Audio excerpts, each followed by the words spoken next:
Minardi are perhaps the archetypal backmark of Formula One team. They gained a loyal following during their time, and were well respected as they performed well on what was a very tight budget. Despite never achieving a single win, podium, pole position or fastest lap, they competed in Formula One for over 20 years and launched the careers of drivers such as Giancarlo Fisichella, Jarno Trulli, Fernando Alonso and Mark Webber. None of their cars were masterpieces of engineering, but which was the best? Here's a comprehensive ranking of all 22 Minardi Formula One cars. So, the worst Minardi is Minardi's very first car, from 1985, the M185. Giancarlo Minardi had spent several years in Formula 2 before making the jump to Formula 1. The car was designed by Giacomo Caliri, and despite 4 chassis being built, only one was entered, which was driven by Pierluigi Martini. The car was intended to run a Motori Moderni V6 turbo engine, which was still considered underpowered despite developing 800 horsepower, but this wasn't ready in time, so for the first 2 rounds the car ran with a Cosworth DFY naturally aspirated V8.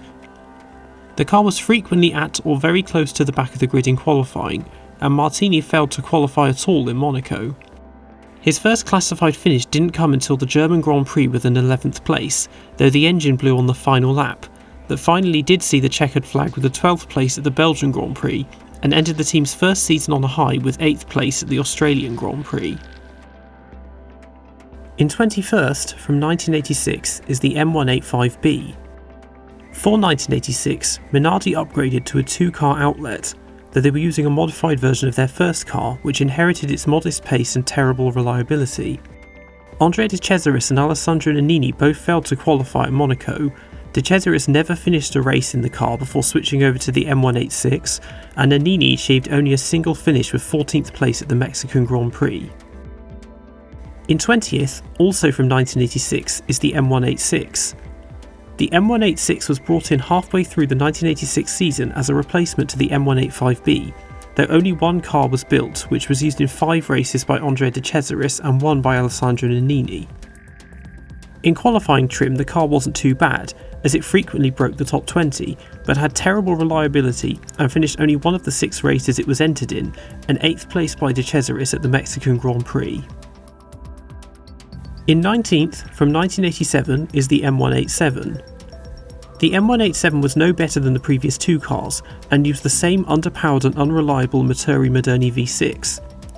Alessandro Nannini finished only 3 races with 2 11th place finishes at Hungary and Portugal and a 16th place at Monza, and pay driver Adrian Campos got disqualified at the first race after stalling on the grid and overtaking several cars on the formation lap, crashed before the start of the race in Monaco, and got his only finish with a 14th place at the Spanish Grand Prix. In 18th, from 1988, is the M188. The last of Giacomo Caliri's designs, the team switched from their Motori Moderno V6 turbos to naturally aspirated Ford V8s 1 year before the turbo ban. Adrian Campos got dropped after failing to qualify for 3 of the first 5 races, and was replaced by Pierluigi Martini, who scored the team's first point on his return to the team with a 6th at Detroit. Outside of this, he and Luis Perez Sala failed to score any further points in 1988, and both failed to qualify in Germany and Belgium. The car was used for the first 3 races of 1989, but neither driver saw the checkered flag before it was replaced with the much improved M189. In 17th, from 1996, is the M195B. The M195 had already been used for 1995, and was modified to meet the new safety regulations in the wake of Ayrton Senna's death. Pedro Lamy occasionally broke the top 10. Giancarlo Fisichella made his debut in this car, but was replaced by Tarso Marquez for 2 races and then Giovanni Lavaggi in the second half of the season due to lack of money, though 3 times Lavaggi failed to qualify. In 16th, from 1990, is the M190. Minardi's entry into the 1990s took a bit of a step back from a promising 1989. Pierluigi Martini 4 times finished in the top 10 without scoring any points. Pay driver Paolo Barilla failed to qualify for 5 races and was replaced for the final 2 with Gianni Morbidelli. In 15th, from 1992, is the M192. The M192 was introduced at the 5th round of the season and ran with a Lamborghini V12. It was one of Minardi's most reliable cars, but pace was very inconsistent, as Christian Fittipaldi and Gianni Morbidelli could go from qualifying top 15 to not qualifying at all. Alex Minardi replaced Fittipaldi for 3 races after he crashed in France and injured his back, but when he came back he scored a point for the team with 6th at Suzuka. In 14th from 1998 is the M198. The first V10 powered Minardi, the car had the power to keep on the pace, but was lacking in aerodynamics and reliability. Shinji Nakano often came close to scoring points, but rookie Esteban Tuero was very young, inexperienced, crashed numerous times and had a major effect on the championship when he crashed into Toranosuke Takagi at Suzuka, with the resulting debris giving Michael Schumacher a puncture, handing the title to Mika Hakkinen. They were in a close battle with the dying Tyrrell all year and eventually came out on top. In 13th, from 1997, is the M197. For 1997, Minardi did a one-off deal to run Brian Hart V8s, and it was also their first year running Bridgestone tyres, and under the technical direction of Fond Metal. The car ran well, but was underpowered and aerodynamically basic. Ukyo Katayama drove solidly, and a rookie Jarno Trulli twice made the top 10 before moving over to Prost to cover an injured Olivier Panis and was replaced with Tarso Marquez. In 12th, from 2000, is the M02. The M02 was the final car to run under the leadership of team founder Giancarlo Minardi, and featured 2-year-old Ford V10 engines rebadged as Fond Metals and a distinctive fluorescent yellow livery. The car was once again underpowered, and Marc Genet and Gaston Mazzacane were left fighting at the back with Prost, and eventually came out on top with superior reliability. In 11th, from 2001, is the PS01. Minardi were bought out by Paul Stoddard for 2001 and had their rebadged Fond Metal V10 rebadged as European V10s. The car was very last minute due to the change of management, but performed better than expected with a rookie Fernando Alonso at the wheel, who showed up Tarso Marquez and Alex Young and would often scrap in the midfield only to have the car break down. The first car to break the top 10 from 2004 is the PS04B. In 2003, Paul Stoddard bought all 4 Arrows A23 chassis off the now defunct Arrows team to use as a possible alternative to the PS03 and renamed it the PS04. He felt uncomfortable running another team's car unchanged, so they were modified and rebadged as the PS04B. The apparent superiority over the PS03 did not show up, as Jan-Maria Bruni and Scholt Baumgartner spent the entire year at the back of the grid, though Baumgartner did score a solitary point at Indianapolis. Patrick Friesacher and Christian Albers used the car for the first 3 races of 2005 before the arrival of the PS05.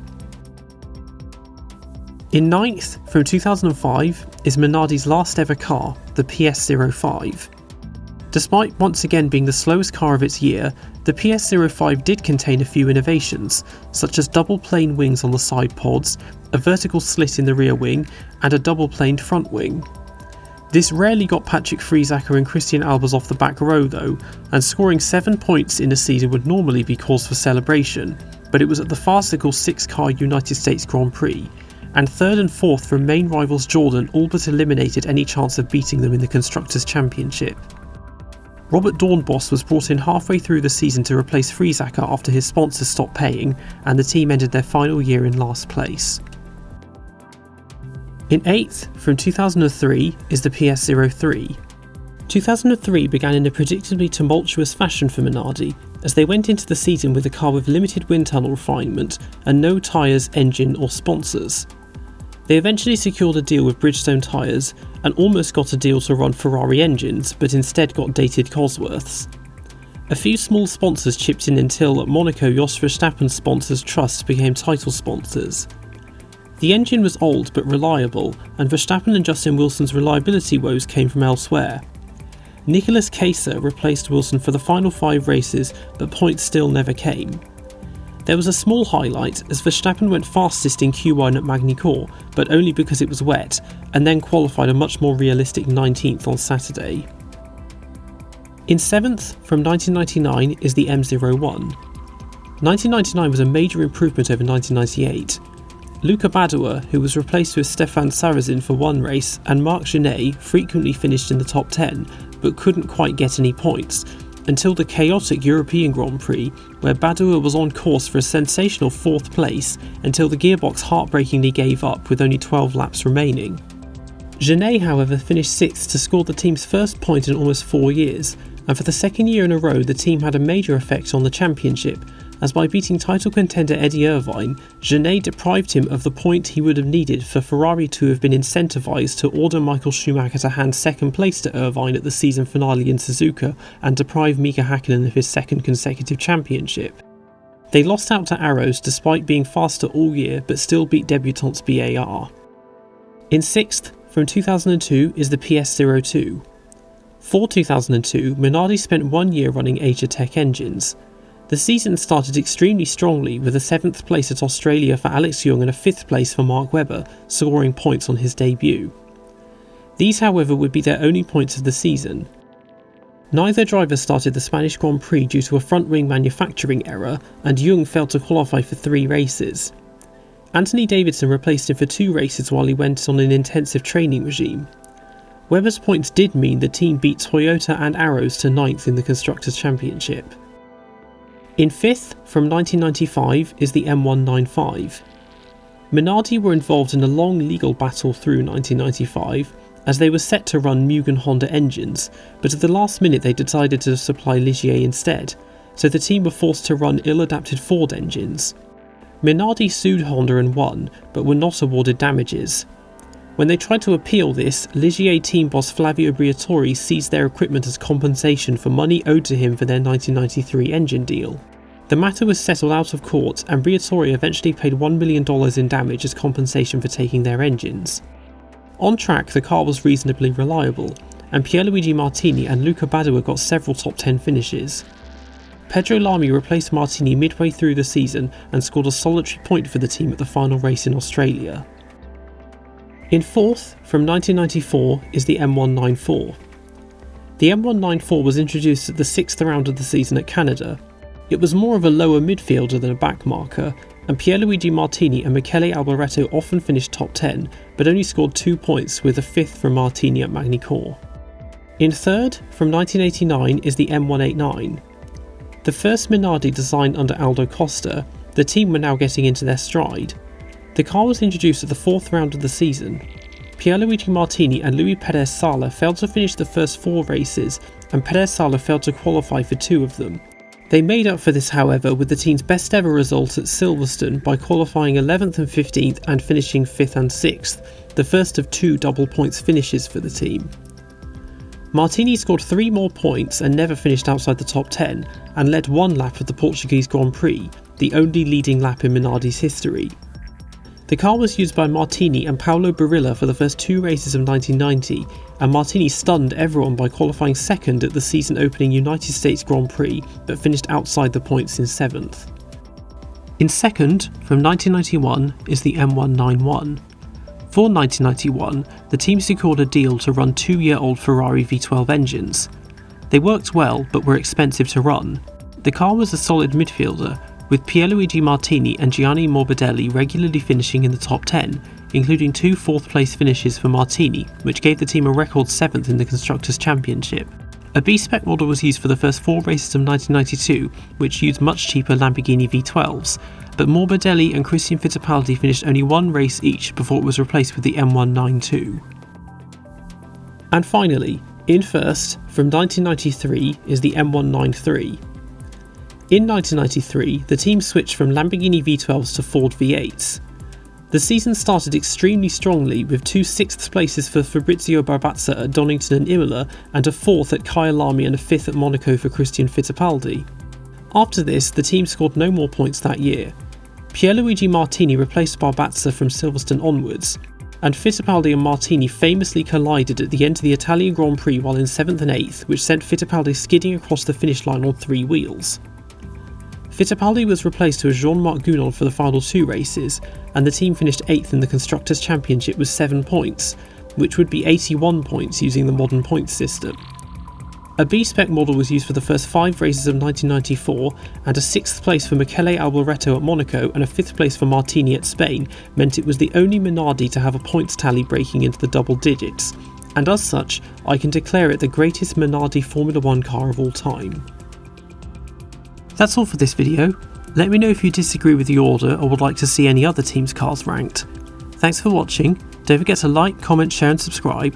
Follow me on Twitter and Instagram at Brook_F1, and I'll see you all next time.